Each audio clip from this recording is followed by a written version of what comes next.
Certains diront qu'il ne faut pas trop parler, mais lorsqu'on ne parle pas, c'est la manipulation qui prend le terrain. Bonjour à tous et bienvenue à cette nouvelle édition de décryptage de l'actualité. Nous nous intéresserons à l'actualité politique africaine, en particulier celle du Burkina Faso. Nous ferons une analyse des propos du président Ibrahim Traoré face à la presse burkinabé au cours de l'entretien sur les grands chantiers du développement du pays et de la lutte contre le terrorisme.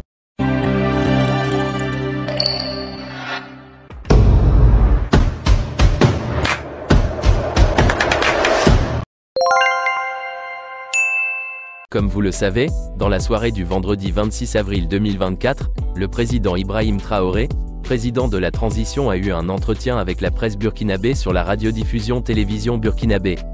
Présent à Bobo Dioulasso dans le cadre de la 21e édition de la Semaine nationale de la culture qui se tient sous le thème « Culture, mémoire historique et sursaut patriotique pour un Burkina nouveau ». Le chef de l'État, le capitaine Ibrahim Traoré, pendant plus d'une heure de temps, s'est une fois de plus ouvert à sa population à travers la presse Asia, la capitale économique et culturelle du pays. La culture, la sécurité, l'économie, l'agriculture, les infrastructures routières ou encore la diplomatie étaient les grandes thématiques abordées lors de ce entretien. En ce qui concerne la première thématique, la culture, le président burkinabé met l'accent sur l'importance de sa culture pour le peuple burkinabé en énonçant cette phrase forte : « La culture est l'âme du peuple ». Fragilisé depuis quelque temps par les crises sécuritaires, le gouvernement actuel du Burkina pose et compte poser beaucoup d'actions afin de redorer le blason de la culture, mais aussi pour contribuer au développement de tous les autres secteurs qu'elle favorise. Effectivement, comme vous l'avez signifié, il y a la crise sécuritaire qui avait d'abord fait que la SNC ne pouvait pas se tenir. L'année passée, nous avons donc pu relever le défi, ce qui a fait que certains lieux d'hôtellerie ont pu accueillir du monde et nous continuons dans ce sens. C'est un secteur qui a été beaucoup fragilisé par cette crise sécuritaire, mais nous avons beaucoup de choses en perspective pour pouvoir redémarrer l'hôtellerie et le tourisme surtout.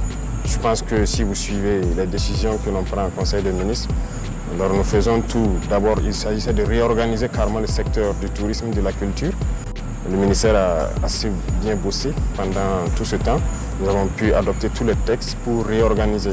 Et là maintenant, ils sont en train de lancer les activités à travers plusieurs journées qui doivent permettre aux Burkinabés de visiter certains sites, de participer à la vie des différents hôtels qui doivent accueillir ces Burkinabés-là. Comme je l'ai dit, c'est une place très importante. Vous savez, lorsqu'on prend les valeurs de cohésion sociale, on aime de dire cohésion sociale, c'est à travers la culture que nous pouvons cultiver cette cohésion sociale.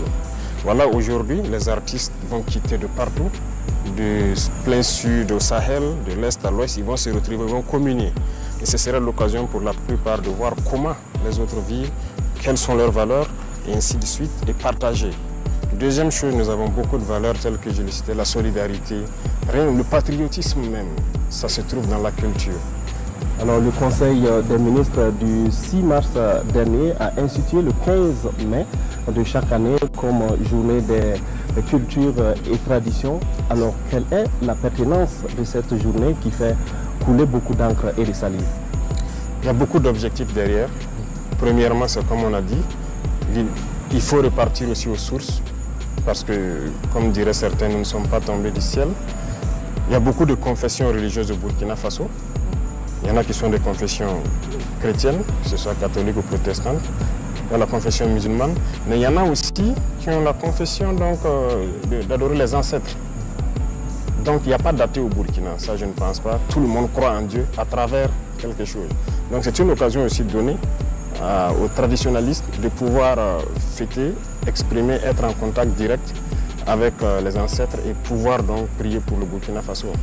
Donc il y a beaucoup d'objectifs derrière qu'on ne peut pas finir de citer ici en tout cas, mais nous pensons que c'est une très bonne chose qui doit permettre aux Burkinabés aussi de connaître leur tradition, de connaître leur culture et de cultiver les bonnes valeurs. Mais pourquoi le 15 mai? Y a-t-il une symbolique concernant cette date? Pas de symbolique particulière. Nous avons culturellement, comme on le dit, dans tous les groupes ethniques, vous allez voir qu'au village, avant l'entrée de la saison généralement, les gens ont des rites pour prier Dieu et les ancêtres de nous aider à avoir donc une bonne saison pluvieuse. Et à la fin de la saison aussi, à la sortie, il y a des rites pour remercier Dieu et les ancêtres de nous avoir donné une bonne saison pluvieuse, de nous avoir permis de cultiver et de bien récolter.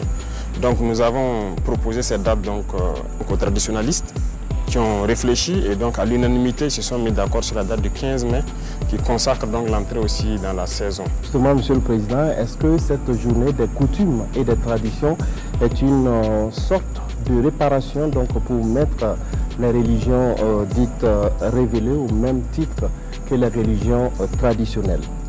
Quelque part, ça fait partie des objectifs aussi. J'ai dit qu'il y a plusieurs objectifs autour. Ça fait partie parce que je pense que toutes les autres confessions ont des journées dédiées. Et chez les catholiques, il y a plusieurs fêtes fériées. Chez les musulmans, il y a plusieurs fêtes fériées. Donc c'était aussi une date aussi pour qu'on puisse trouver, pour que les gens puissent communier et avoir une date pour fêter aussi. Donc ça fait partie des objectifs. Ces deux extraits de l'intervention du capitaine Ibrahim Traoré prouvent à quel point la culture a une place importante pour le Burkina. Chers amis internautes, c'est tout pour ce numéro du décryptage de l'actualité. N'hésitez pas à nous laisser vos avis et apports dans les commentaires.